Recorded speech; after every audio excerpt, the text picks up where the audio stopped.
வணக்கம் மக்களே, நான் சத்யவர்ஷா. இந்திய அரசியல் அமைப்பு ஆலோசகராக பணியாற்றி வருகின்றேன்.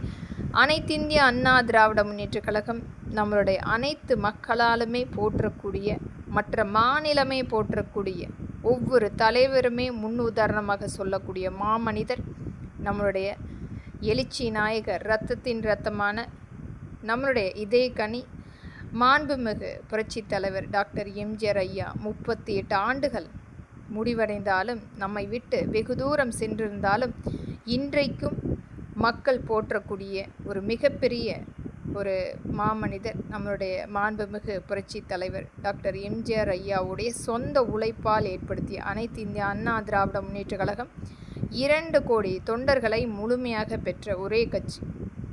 ஒவ்வொரு இடத்திலுமே ஆட்சி அமைக்கும் போது மக்களுடைய வாழ்வாதாரத்தை மீட்டெடுத்து அம்மக்களுக்குரிய நலத்திட்டங்களை முழுமைப்படுத்தி இருக்கிறது நம்மளுடைய புரட்சி தலைவி அம்மா.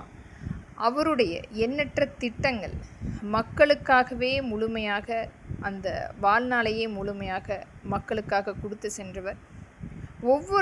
ஒரு கடினமான காலகட்டங்களில் மக்களுக்குரிய நல்ல திட்டங்களை எடுத்து வந்து முழுமையாக பங்களிப்பு கொடுத்தவர். ஒரு மின்சார தடை என்பது ஒரு மிகப்பெரிய அளவில் மக்களை அச்சுறுத்தி கொண்டிருந்த வேளையில் மக்களுக்குரிய ஒரு நல்ல தீர்வாக இன்றைக்கும் அவர் கொண்டு வந்த அந்த திட்டத்தின் அடிப்படையில் அந்த மின்சாரம் இயல்பாக நாம் பயன்படுத்தி கொண்டிருக்கிறோம். அனைத்துமே ஒரு முழுமையாக ஒரு நல்ல ஆட்சி என்பது அனைத்து இந்திய அண்ணா திராவிட முன்னேற்ற கழகம்தான். இன்றைக்கும் மக்கள் எதிர்பார்க்கக்கூடிய அந்த விலைவாசியினுடைய குறைப்பு கண்டிப்பாக இருக்கப்பட வேண்டும். ஒரு அதிகபட்சமான விலை கொடுத்து எந்த ஒரு பொருளையுமே வாங்க முடியாத சூழ்நிலை இன்றைக்கு ஏற்படுத்தி கொண்டிருக்கிறது.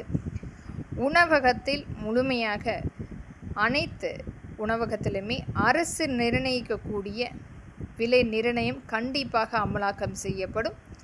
இன்றைக்கு நடந்து கொண்டிருக்கும் மிகப்பெரிய அளவில் ஒரு பணக்கார வர்க்கங்களாக, ஏழை வர்க்கங்களாக பிரிக்கப்பட்டு மக்களை அடிமைகளாக நடத்தி கொண்டிருந்த 5 வருடத்தினுடைய கடுமையான வனவாசத்தை முழுமையாக மக்கள் மாற்றுவதற்குரிய ஆட்சி அமைப்பு அனைத்து இந்திய அண்ணா திராவிட முன்னேற்ற கழகம்தான்.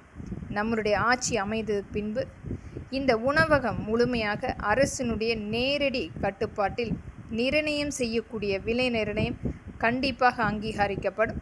இது நம்மளுடைய மத்திய அரசும் மாநில அரசும் கொண்டு வரக்கூடிய ஒரு முழுமையான விலை நிர்ணயம் அங்கீகரிக்கப்படும். இது மக்களுக்குரிய ஆட்சி. நம்பிக்கையுடன் காத்திருங்கள் மக்களே. இதற்குரிய செயல்பாடு முன்கூட்டி இதற்குரிய பதிவு நாம் செய்திருக்கிறோம். காத்திருப்போம் அனைத்து இந்திய அண்ணா திராவிட முன்னேற்ற கழகத்தின் ஆட்சிக்காக. நன்றி.